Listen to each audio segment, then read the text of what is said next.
was sorry to my teammates.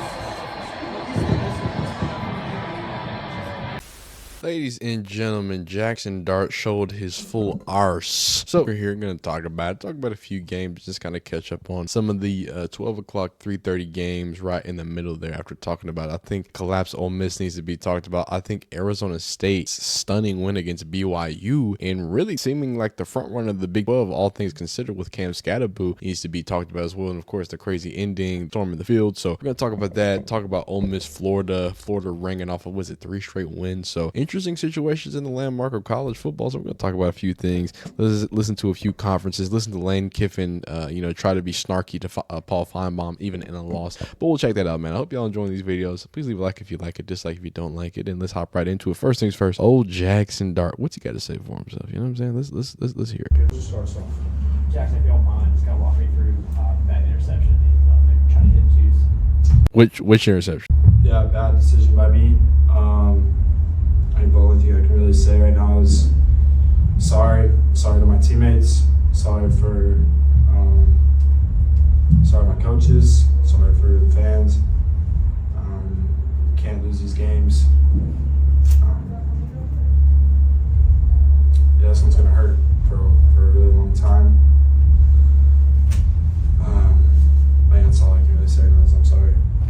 That's tough. Look, and I know the whole shtick is that Jaxson Dart is an asshole, Ole Miss surfer dude, quarterback, because the Chad Kellys, all the other, that type of archetype of Ole Miss. But I mean, the kid seems to be a little, pretty legitimate. He seems to not enjoy the fact that they lost. And sadly, I have to say that what I said at the beginning of the season about Jaxson Dart and what I've been saying about him for the last 2 years is just true. Him and K Klubnik, I never really believed in them fully. I just feel like they're not elite guys. They're great quarterbacks. They're great college quarterbacks. Let's not. I hate when we do this at the college level. We completely bury these kids because they had a terrible performance. Because that performance against a Florida team that really should be lifeless is something that you have to say, hey, that's not great. That's, the scouts aren't gonna love that. But there's a lot of other great things that Jaxson Dart does. So to give the kid grace, he's clearly he wears his heart on his sleeve. He has a lot of passion for the game, a lot of passion for Ole Miss. So I think that it's good to see that. But at the end of the day,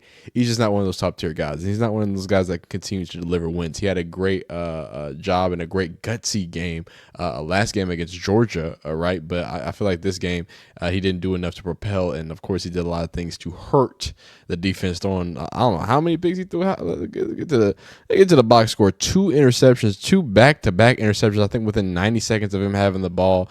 And again, I think sometimes, a lot of y'all got my comments like, how are you going to say Jaxson Dart is this and he's that, but he's leading in pass because he, at most of the season, he's been the leader in passing yards. Trey Harris was the number 1 receiver in passing yards for a good portion of the, season until he came out as well. Went down with an injury, that is. And it's because the offense is predicated on those things. Like, he's going to get those balls. He threw the ball 41 times, dog.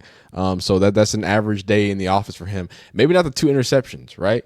And it's not one of those things where, he's putting the ball in precarious situations. It was just 2 interceptions. Like, yo, what are we doing? Like, I don't even know why we're doing that, why are we forcing that. And then right after that last interception, you go back and do it. And it's like, are we trying to keep our team in the game here? I'm confused. So I'm disappointed in Jaxson Dart. I really want him to prove me wrong, but it's just he ain't got the sauce. In an SEC rivalry game with a team that has nothing to lose, a backed up against the wall Florida who just wants to go bowling, which they officially have. Hey, shout out to them. It's not a good place to get caught sleeping, and Ole Miss got caught more than sleeping, getting dominated here. And let's talk about the Signetti story. Cinderella, the Signetti record. Whoa, Signetti. I was saying. Okay, let's get to this. Okay, I want to talk about this game because this is a game where the score, you had to watch the game, not just the score. I mean, most games are like that. But the Sig boys came out, they came out firing. Signetti's squad came out really laying a little bit of oomph and a little pump and a little alpha. Good in the red zone. They had a few, I think goal line stand. I think there was a back-to-back goal line stand. One of them were goal line stand, and one they held them to a field goal. Like, it was a lot of good defense when it came from Indiana. A pick from Will Howard as well that they capitalized on as well. Not to the full points, but it was just early on. It really felt like Indiana came to play, and they came to dominate. Really. And if you're not watching the game, really, it was it was special teams with a terrible punt, and then what's it called, the awful what's it called, the terrible snap, and that thing went down. And they got the ball in the 10, like they had the ball on their on Ohio State's like 30-yard line, like back to back. Like, that's just. They were setting themselves up for failure for that, and then at that point, you let that much offense, you let that elite defense get that many points, and then I mean it's off to the races at that point, and they couldn't really keep up. So I hate to see it. I hate to see Signetti and the boys get knocked down doing what they're doing, how they want to do it. I think it's still going to be an interesting conversation. Do I think this is a playoff team? I think this is going to be like Washington when they made the 14 playoff, except for the 12-team version. Like, they have not beat a lot of people, and I am an Indiana guy. I like the Hoosiers. I popped in on a few in their game. They played disciplined, well-rounded football, and that's what we saw for a majority of that first part of the first half. But I mean, FIU, Western Illinois, UCLA, Charlotte, Maryland, Northwestern, Nebraska. Nebraska's a good team. Washington, Michigan State. Michigan's a good team, 20-15. They're good defense. You know what I'm saying? And then obviously you get trounced by Ohio State. That's probably going to be their only loss. It's not looking phenomenal for them to get a top spot in the playoffs. But I think that, the way things shake out, especially in the Big Ten, I think oh my God, Boise State is down by Wyoming. This wouldn't be a big deal if Wyoming wasn't like one of the worst teams in the nation, if I'm not correct. Yeah, they're 2-8. So they better get that together. Ashton Genty, just 9 carries, 103. A light day there for him. So we'll see what that's going on. Check around the yard here too, just to wrap it up. Like I said, just from these endings, sad that Army is not out in front. But we got a little football to play. Maybe they can figure something out. I'm hoping they can. Again, like we talked about that Boise State versus Wyoming, and guess who? And I'm not guess who, but guess what's happening? They're moving the ball pretty effective. Alabama, Oklahoma in the end of the first. I wouldn't have expected 3-0 there. And 21-0 Auburn over Texas A&M. This is looking weird, man. Utah over 10 over Ohio State. I mean, there's still a lot of football to play there. If Utah can put it on them, this can make things quite interesting too.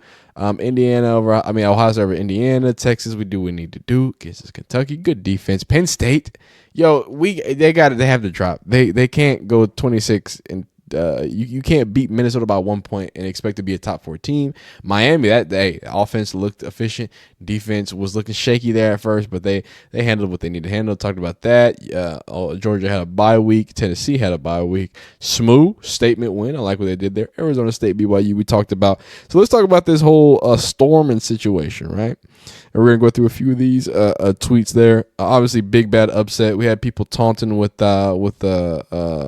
you know what I'm saying, former teammate Princely Yanamana spotted leaving the field frustrated when Florida was up 24-17 with 17 seconds left in the game. Yesterday, he was trolling Florida after transferring to Ole Miss last season. Oh, wow. He's crashing. Oh, yeah. He had to get escorted. Yeah, they took him out, dog. That's crazy. Oh, wow. Dang. So this is him. You know what I'm saying? And then there he is now getting escorted out, I guess, because he wasn't doing what he needed to do, how we need to do it. This is crazy. They at the end of the game, they came and put that's some stuff. They came to their hoop and smacked their sticker on it and started yamming on it. Started yamming on it like you used to do with your play hoop back in the day. That's embarrassing, man. That's how you take somebody's pride. Walk in your trap. Well, I mean, they walked into their trap and then they still took your stuff. There you go. Walk of shame. Walking that thing up out of here. Get it up out of here. A lot of craziness. But what we're here to talk about is the Hail Mary ending with 1 second left. By the way, the Nebraska's storming the field. This little situation right here. This initiated situation right here got a little nasty because as you can see, there's 1 second left on the clock.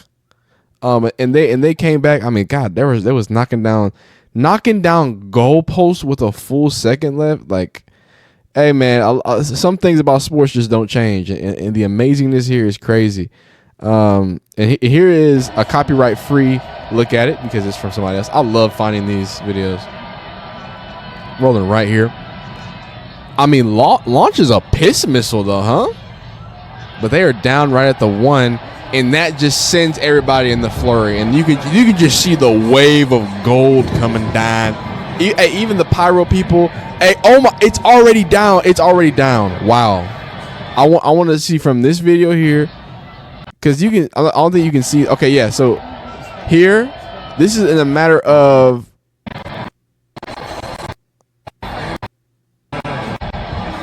Oh, you can see it happen in a matter of 10 seconds. That thing is down to the ground, out of there, son. Complete craziness, complete field storming. They're escorting people out, as you can see, getting them, throwing them out the club. Whoa, okay. I don't think I can show it on YouTube. Look that, put it low, and just the wave of yellow and crimson here. I think I can watch this too. This is non-copyright. The big pick there that did some things. What's it called? Easy money there. But yeah, lots of craziness, man. Absolute craziness when it comes to college football. Who doesn't love college football, huh? If you don't love college football, you probably shouldn't. Oh, there's another angle of that dude getting to business. But y'all be phenomenal, man. Y'all be great. Interesting situation here. I'll probably have another video coming talking about Colorado. Just the press conferences, the ramifications, and kind of how the outlook is for the game. But yeah, man, y'all be phenomenal. You like this video if you like it, dislike if you don't like it, subscribe for future college football content and everything else in between. We'll see you next time.